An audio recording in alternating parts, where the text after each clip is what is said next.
frecuentemente oro por ustedes como iglesia.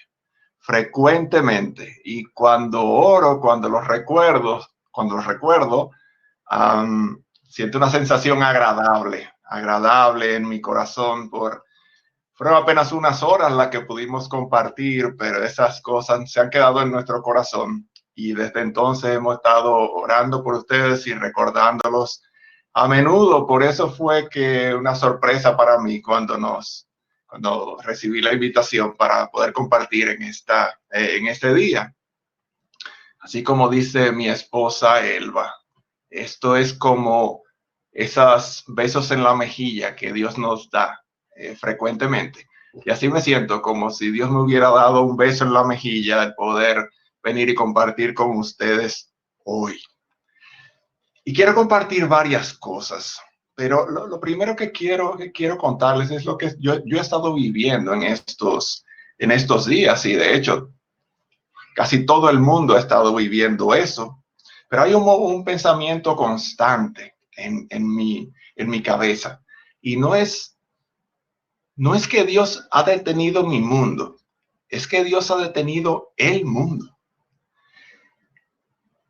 Y alguna razón debe haber para eso. Nosotros debemos intencionalmente hacer un esfuerzo por escuchar la voz de Dios en estos días y poder buscar qué es lo que Él quiere decirnos. ¿Por qué ha sido necesario que Él detenga en el mundo en estos días? Y hermanos, lo peor que nos puede pasar es que esta pandemia pase y nosotros quedemos igual que como estábamos antes. Que esta pandemia haya sido como esos huracanes que ustedes reciben y nosotros también los recibimos por aquí. Como que vino el huracán y wow, cuánto desastre hizo, y wow, cuántas víctimas hay, pobres víctimas. Buenos, ¿qué se le va a hacer? Bueno, volvemos al trabajo. Y todo sigue igual, como si nada. Y yo recuerdo lo que pasó en el huracán. Ojalá que esta pandemia no sea así, no resulte así, que esta pandemia traiga grandes cambios a nuestro corazón, a nuestras vidas. Y si algo bueno nos está dejando esta pandemia hasta ahora, es el tiempo que nos está dando. Algo que no teníamos antes mucho. Teníamos, pero lo ocupábamos en otras cosas. Pero ahora Dios nos está dando tiempo, y tenemos que verlo como un regalo que Él nos da. Y por tanto tenemos que hacer buen uso de ese tiempo. Es una buena oportunidad para revisar cosas de nuestra vida. En mi caso, yo he podido revisar muchas cosas que uno viene arrastrando con los años y que se han ido consolidando como parte de mí. Las costumbres de mi sociedad, doctrinas mal entendidas, malos ejemplos que hemos recibido, y aún hasta versículos que no sabemos de memoria y que no significan mucho para nosotros. ¿Quién no se sabe de memoria Salmo 23:1? Jehová es mi pastor, nada me faltará. Qué lindo se oye cuando lo cantamos en la iglesia. Y ese afiche en la pared, qué bonito quedó. Sí, pero ahora resulta que ya en el chat de la oficina ya están hablando que van a despedir a varios de mi departamento. Y ahí empiezan mis temores y empiezan mis pensamientos. Pero Salmo 23:1 no viene a mi mente, ni me tranquiliza, ni me conforta, sino que apenas lo recuerdo. Y de eso se trata. El regalo que tenemos en este tiempo de pandemia, de poder detenernos y mirar hacia atrás, el camino que hemos andado, y mirar adelante hacia dónde nos estamos dirigiendo, y empezarnos a hacer preguntas importantes a nosotros mismos, pero sobre todo a darnos respuestas honestas. preguntas importantes como, ¿cuál es el propósito de que yo esté vivo? ¿Para qué yo vivo? ¿Qué es lo que a mí me hace feliz? Honestamente, eso requiere una respuesta honesta, porque muchos de nosotros tenemos la respuesta eh, evangélica, preparada, lista para responderlo a cualquiera. Pero realmente, ¿qué es lo que me hace feliz? ¿Y por qué yo estoy viviendo? ¿De qué manera estoy viviendo? Si lo que yo digo que me hace feliz fuera verdad, ¿por qué estoy viviendo de esta otra manera? ¿Por qué yo vivo aquí en Monterrey? ¿Por qué yo vengo a esta iglesia? Tipo de, eh, tipo de preguntas como esa es que necesitamos hacernos. En mi, en mi caso particular, yo he estado trabajando estas preguntas y a la luz de Romanos 12. El Señor venía trabajando conmigo con la epístola a los romanos durante todo este tiempo, bueno, desde febrero más o menos, y al iniciar marzo llegué a Romanos 12, cuando eso todavía ni se hablaba, apenas se hablaba de pandemia. Y estuve prácticamente 3 semanas detenido en Romanos 12, cuando entonces llegó el encierro en mi país, inició el 18 de marzo, y todavía hoy, ya en mayo, yo no he podido pasar a Romanos 13. Esto es lo que Dios ha usado para enseñarme. Y todavía no sé, bueno, todavía hasta ahora tengo claro de que todavía no he aprendido todo lo que Él me quiere enseñar. Pero eso que he podido meditar fue lo que quise compartir con ustedes hoy. Por eso les pido que me acompañen a orar. Señor, yo quiero venir delante de ti gozoso y expectante. Yo quiero darte las gracias por este tiempo que tú nos concedes juntos compartiendo. Señor, y tu bondad y tu sabiduría es tanta que antes de la pandemia tú diste sabiduría a algunos hombres para que pudiéramos tener este tipo de recursos, esta tecnología a la mano en nuestras propias casas, para que no nos quedáramos sin al menos reunirnos de esta manera, para que no nos quedemos sin recibir tu palabra. Y tú estuviste pensando en nosotros justamente en esta reunión, cuando tú le diste la sabiduría a esos hombres. Por eso nosotros queremos alabarte. Por eso nosotros queremos venir a traer nuestros corazones delante de ti y abrirlos, y abrir nuestros oídos y abrir nuestros ojos espirituales para poder entender esto que tú quieres hablarnos. Háblanos, Señor. Glorifícate en medio nuestro. Te lo pedimos en Cristo. Amén. Bien, y yo quisiera introducir el texto de Romanos 12 con un poco de historia. Vamos a ubicarnos en el tiempo del Señor Jesucristo. Toda la vida del Señor Jesucristo, todos los lugares por donde él anduvo, eran una partecita del Imperio Romano. La capital del Imperio Romano era Roma. Roma estaba a unos 3.500 kilómetros de Jerusalén. Esa es más o menos la distancia que hay desde Santo Domingo, donde estábamos, hasta Monterrey, donde están ustedes. O si lo quieren hacer por tierra, digamos que es la distancia desde Monterrey hasta Bogotá, en Colombia, para que tengamos una idea. Roma era una ciudad de más de 1 millón de habitantes. Hoy eso no es gran cosa, pero en aquel tiempo sí era mucho. Imagínense una ciudad de 1 millón de personas sin instalaciones sanitarias, sin instalaciones eléctricas, sin una buena distribución urbanística, pero era una gran ciudad. Y vivían gente de todo tipo, de todas partes, porque era como Nueva York hoy.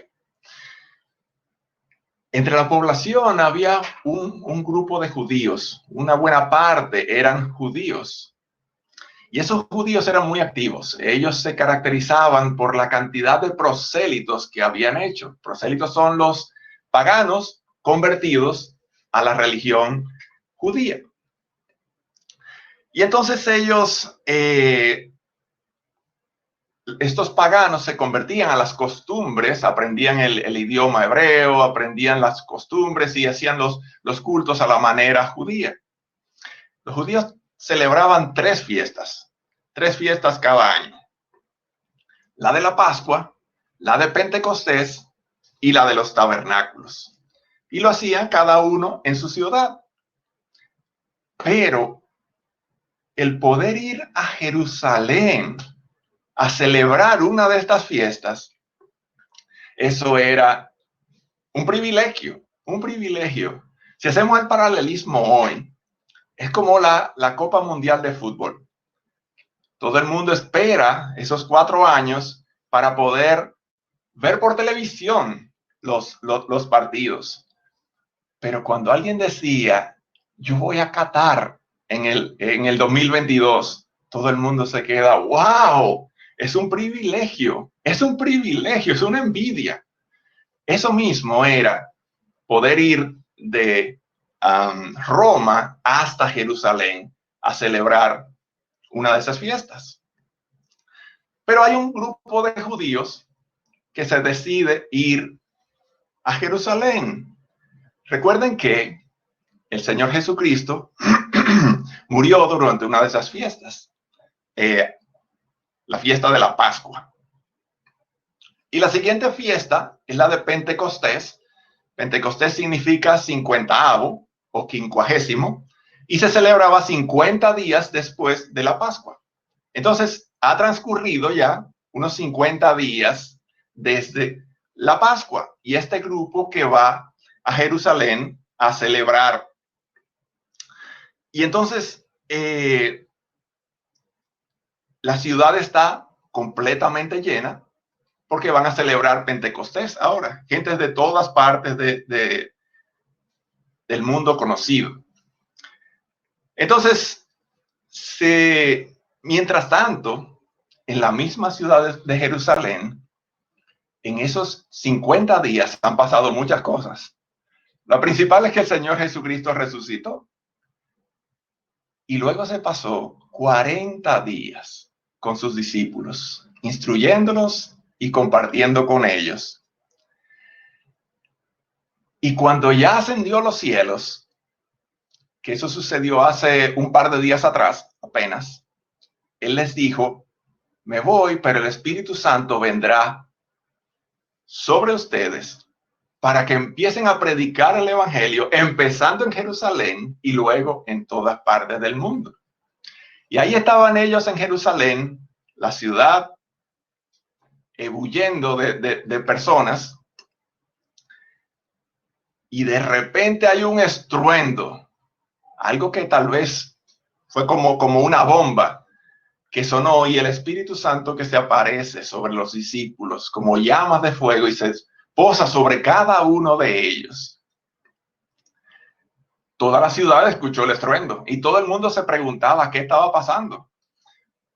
Pero salen los discípulos llenos del Espíritu a predicar la palabra, no en hebreo, sino en el idioma de cada uno de los que habían venido, en cada idioma, en cada dialecto, cada uno los escuchaba. Y hace así Pedro y se pone en un lugar de importancia y arranca con un sermón. Nadie de ellos había ido a escuchar a Pedro.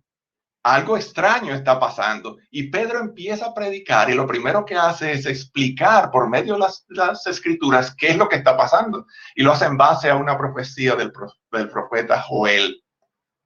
Y luego habla del Señor Jesucristo y luego llama al arrepentimiento.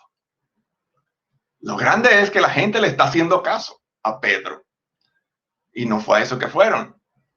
Pero al terminar el sermón, 3,000 personas se convierten. 3,000 personas se convierten.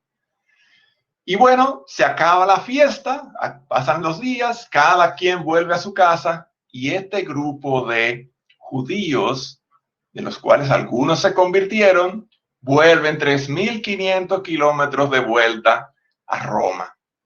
¿Qué pasó? No estamos muy claros, pero podemos inferir que ellos formaron una iglesia de nuevos creyentes, sin nadie que los dirija, sin un apóstol en medio de ellos, sin un seminario, sin prácticamente nada, pero con el poder del Espíritu Santo. Entonces, sigue pasando el tiempo, pasan algunos meses y aparece la figura del apóstol Pablo. El apóstol Pablo empieza a hacer viajes misioneros a diferentes lugares y siempre tiene la intención de ir a Roma a visitar a estos hermanos, así como dijo él en su testimonio. Él quiso ir a Roma a compartir la palabra con ellos, pero siempre algo se lo impedía. Y aquí está Pablo en su tercer viaje, terminando su tercer viaje.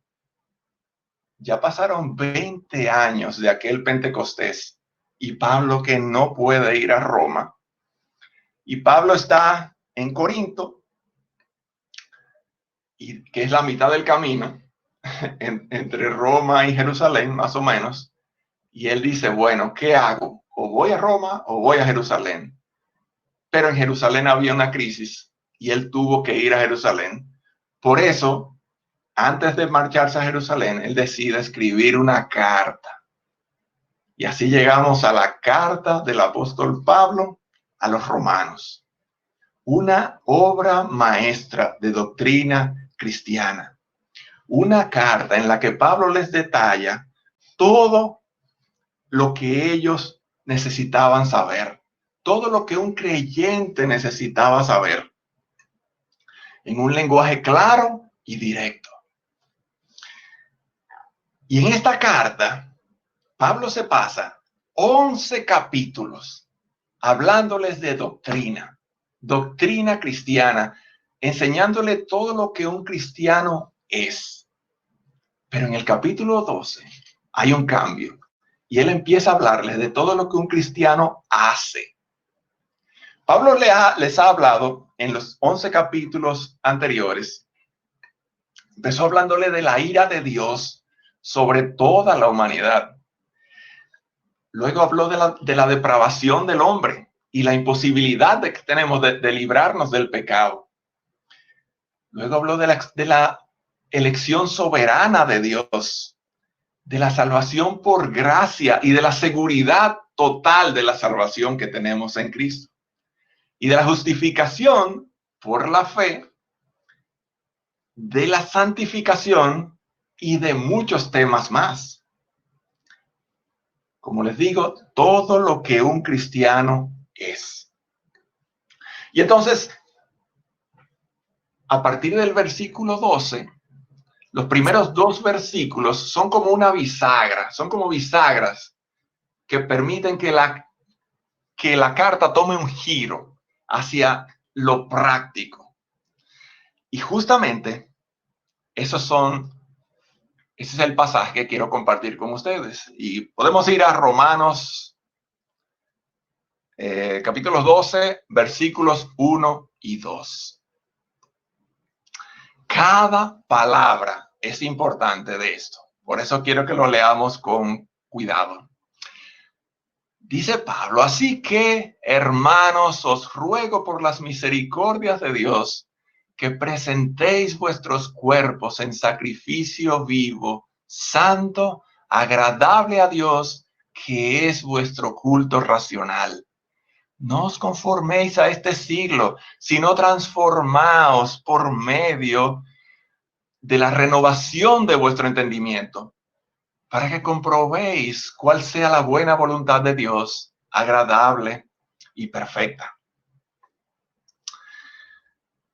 Hay 3 cosas que vemos que se nos manda en este pasaje: presentarnos, no adaptarnos y transformarnos.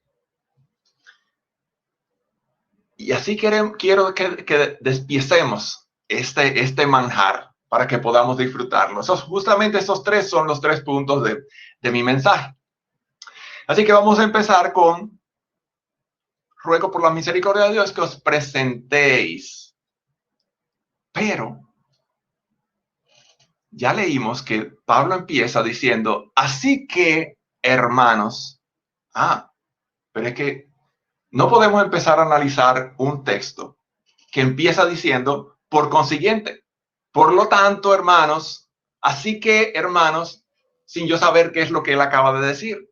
Ya dijimos que él se pasó 11 capítulos hablando de doctrina cristiana, pero él terminó esa sección, esa amplísima sección, no como un profesor de teología.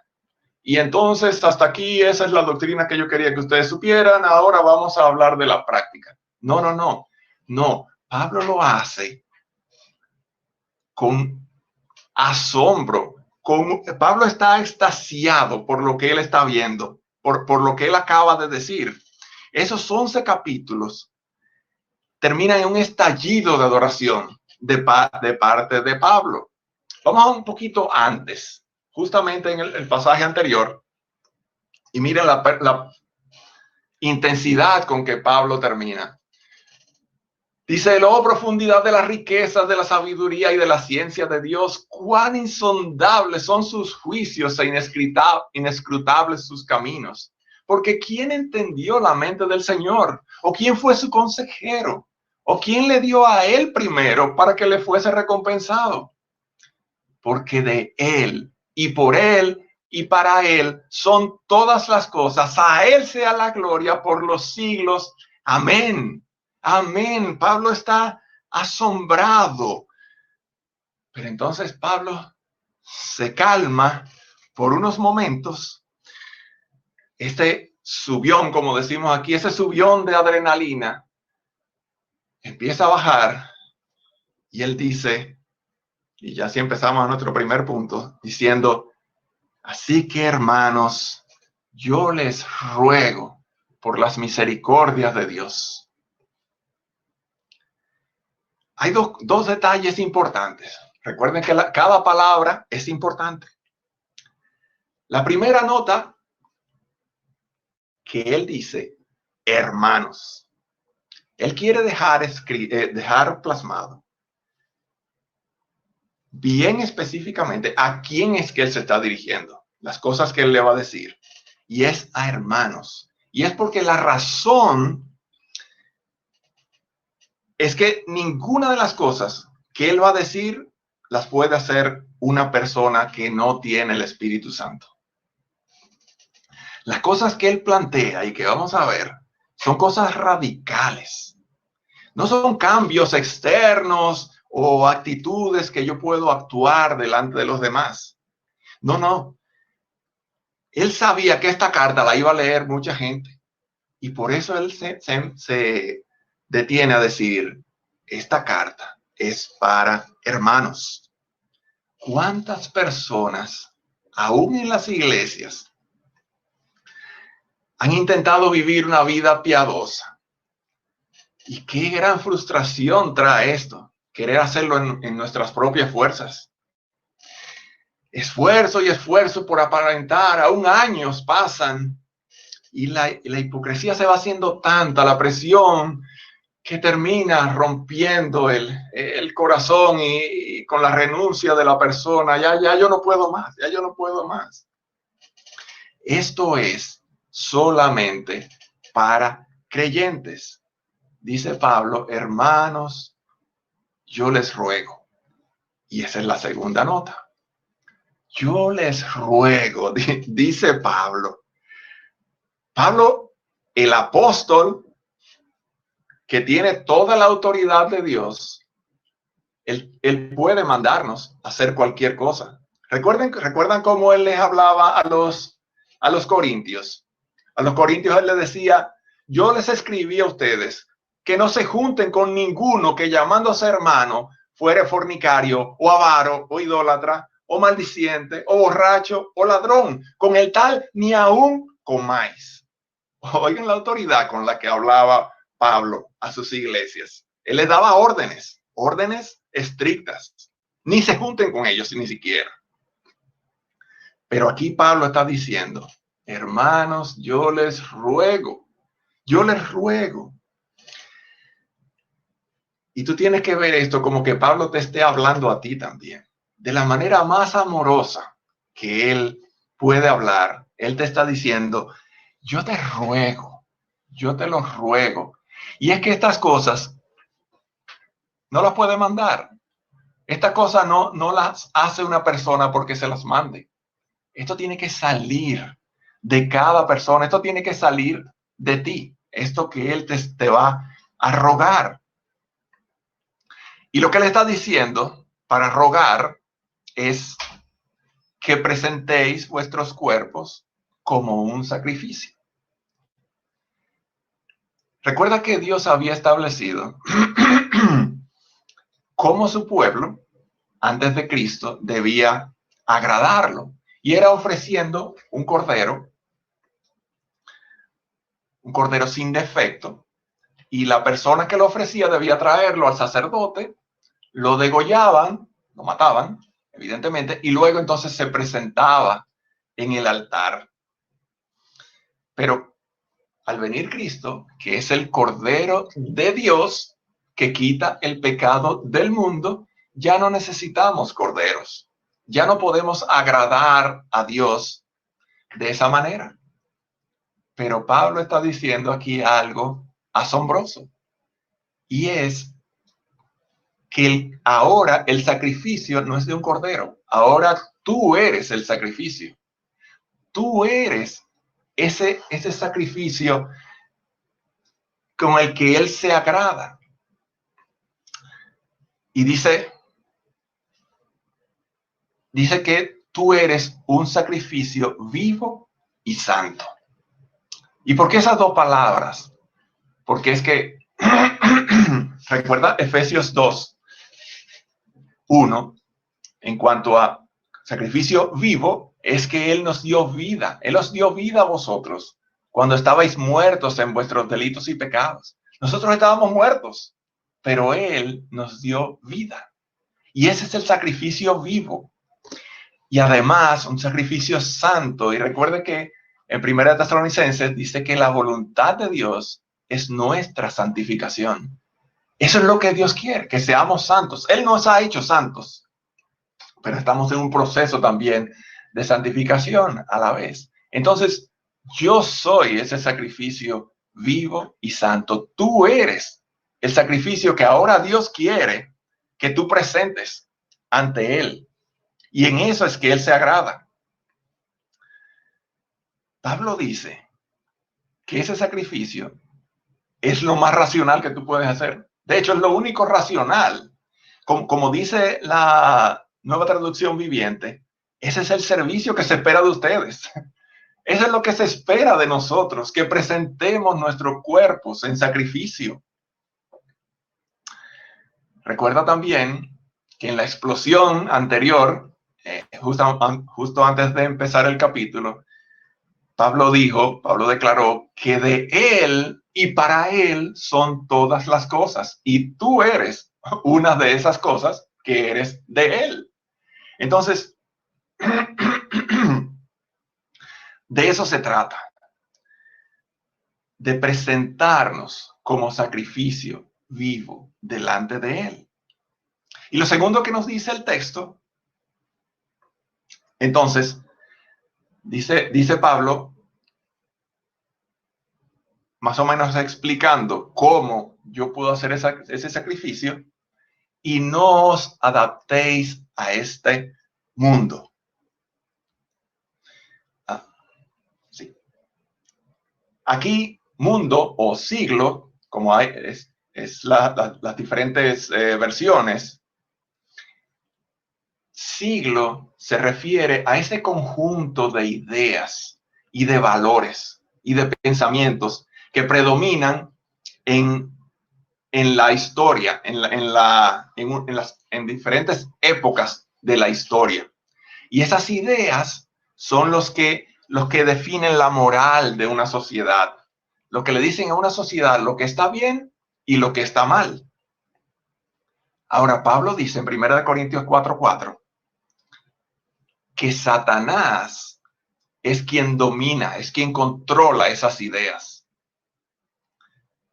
En ese pasaje de 1 Corintios 4:4 dice que Satanás es el Dios de este mundo, el Dios de ese sistema de ideas. Y hablando de las ideas que nos vende el mundo, esas ideas son contrarias a Dios. Y poco a poco se van asentando en nuestras conciencias.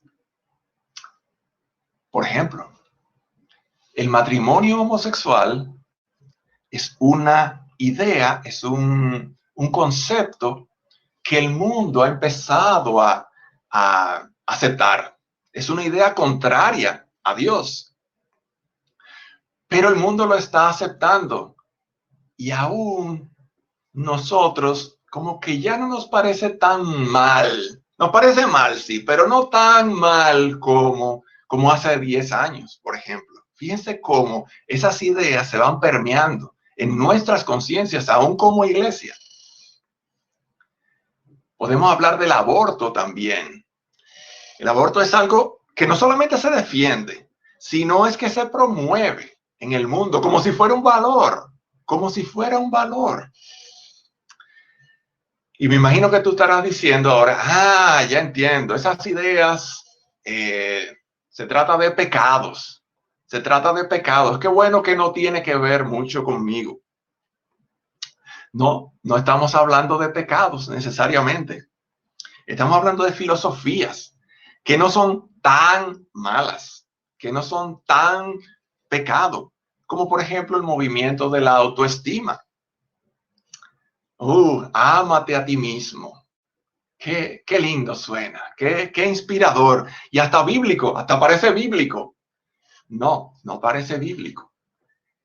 La palabra dice, ama a tu prójimo como a ti mismo. No dice ama a ti mismo. Es muy diferente. Pero esas ideas se van metiendo en nuestras conciencias y en nuestra sociedad. Y por ejemplo, en nuestro país, el anuncio de Visa lo que dice es, tú te lo mereces. Sácate eso que tú deseas, sácatelo de la cabeza y da un tarjetazo con Visa. Y no te preocupes, que tú te lo mereces. Fíjate cómo esa idea ya va permeando en el corazón de las personas y en mi corazón, y va generando actitudes. Y yo me meto en cualquier lío económico porque yo me lo merezco. Yo después resuelvo. Yo me lo merezco. Pero eso no podemos llamarle un pecado a esa idea. Pero todavía vamos más profundo. Vamos más profundo. Y es ese hermano de la iglesia que él tiene su propio negocio y ahora él está visitando clientes. Y ese hermano dice, wow, yo voy a comprarme un buen reloj ahora, porque yo quiero que mis clientes vean que yo no soy poca cosa, que yo soy alguien importante. Y de esa manera, entonces yo voy a conseguir mejores proyectos y mis clientes me van a respetar. De verdad. Eso es lo que tú crees, que un reloj va a hacer eso, o un buen carro, o un buen lapicero. Pero ¿dónde está Dios en ese pensamiento? Ven cómo es contrario a lo que Dios nos enseña. En vez de depender de Él, nosotros vamos a depender de otras cosas.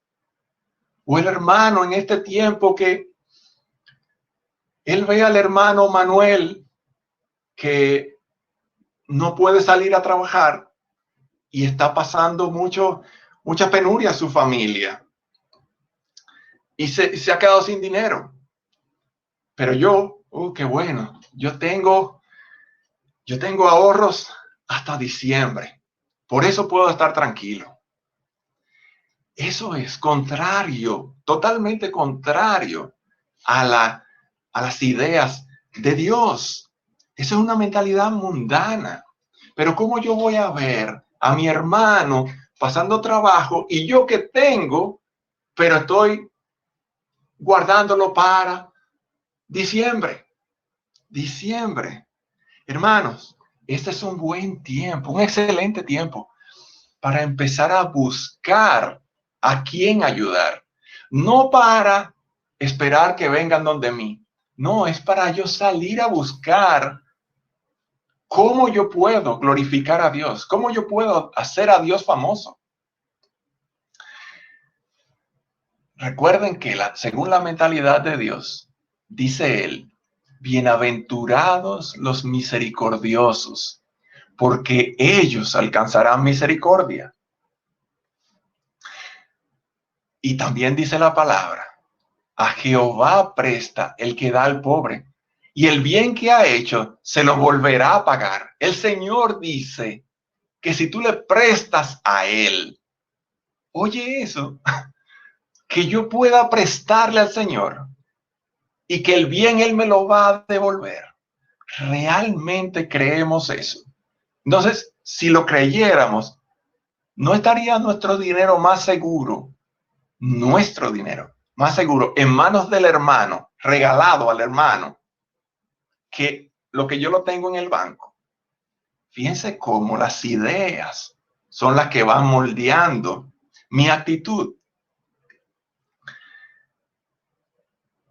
La Biblia nos llama de tapa a tapa, nos llama al arrepentimiento. Y la palabra en griego para arrepentimiento es metanoia. Metanoia, que significa literalmente un cambio de mente. Un cambio de mente es lo que Dios nos llama de principio al fin. Y eso es lo que Pablo está clamando aquí, por un cambio de mente. Y eso nos lleva a nuestro tercer punto. Dice la palabra, transformaos por medio de la renovación de vuestro entendimiento. Pablo aquí presenta una antítesis, dos ideas contrarias. No te adaptes, sino, o sea, no tomes las ideas de este mundo, sino transforma tu pensamiento y adopta las ideas de Cristo. Hermanos, para muchos creyentes, Cristo es parte de su vida. Para otros, es la mayor parte de su vida. Pero lo que Dios quiere es ser nuestra vida. No parte, no una gran parte, es ser nuestra vida. Todo nuestro ser, todo nuestro pensamiento, nuestras decisiones, nuestros planes, nuestros deseos, todo que sea de Él. Pablo aquí pone en contraste, adaptarse, transformarse. Y adaptarse es como cuando yo echo cera caliente en un molde, la cera adopta la forma del molde y cuando se enfría se queda con esa forma. Se ve bien, luce con la forma, pero la transformación que Pablo habla es algo muy diferente a eso. No es amoldarnos. Él usa la palabra transformarnos. Y la palabra en griego es una palabra en español, es la palabra metamorfosis, que significa un cambio total. Un cambio total. Lo que Pablo nos está llamando es a un cambio total. Es como el gusano que se convierte en mariposa. La cera yo puedo derretirla otra vez y darle otra forma, pero la mariposa yo no la puedo echar atrás. A ese tipo de cambio estructural, interno, total, es que Dios nos llama a transformar nuestro pensamiento. La manera de pensar que tú y yo aprendimos del mundo debe ser renovada.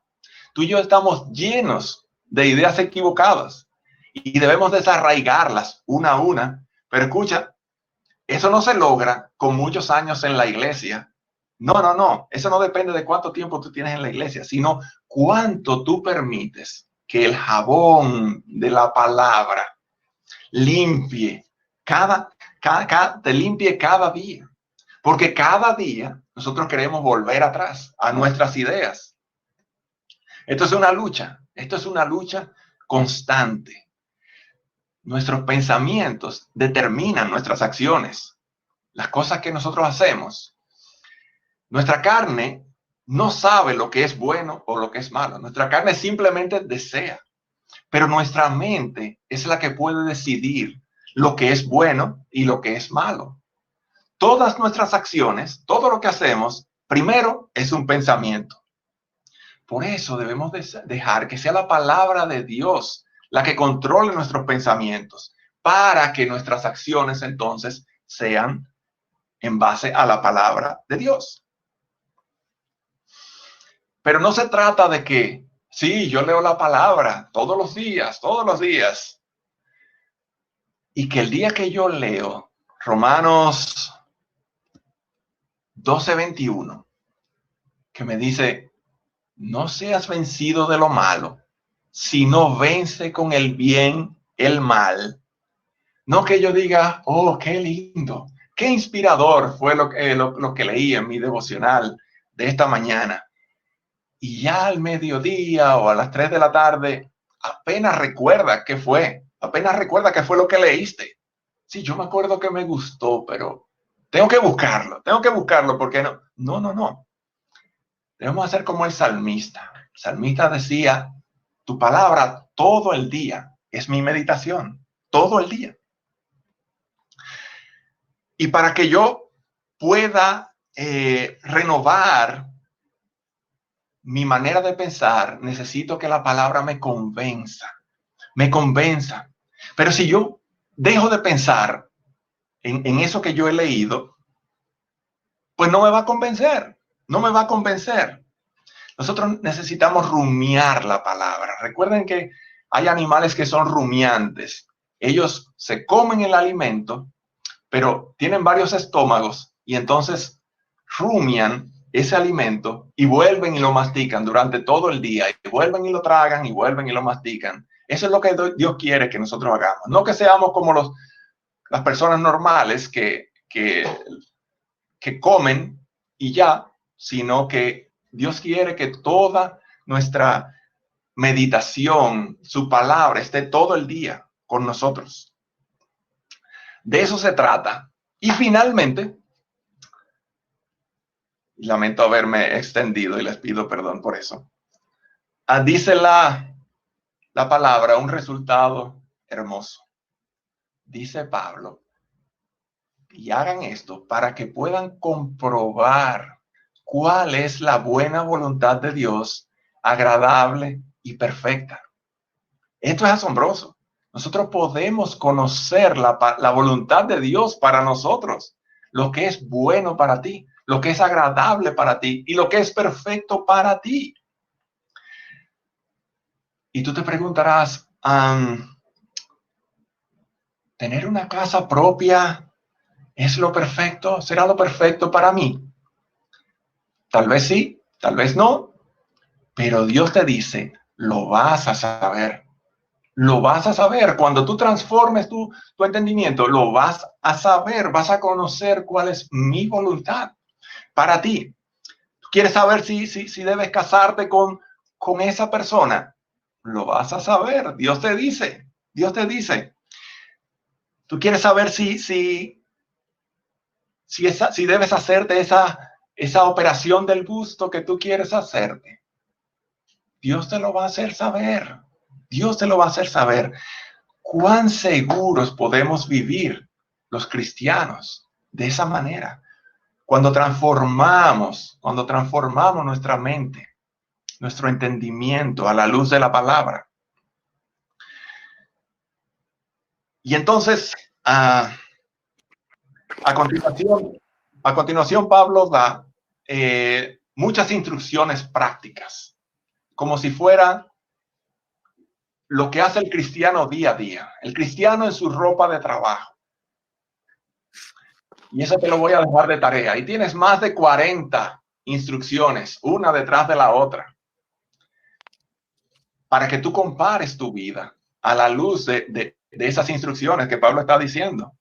Oye, alguna, no te creas más de lo que tú realmente eres.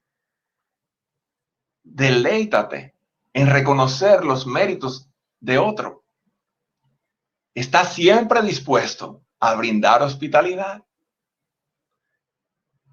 Y te dice que le pidas a Dios en oración con intensidad que bendiga a esos que te han hecho mal. Entonces son demandas que, como les dije, eso no puede hacerlo una persona que no tenga el Espíritu de Dios.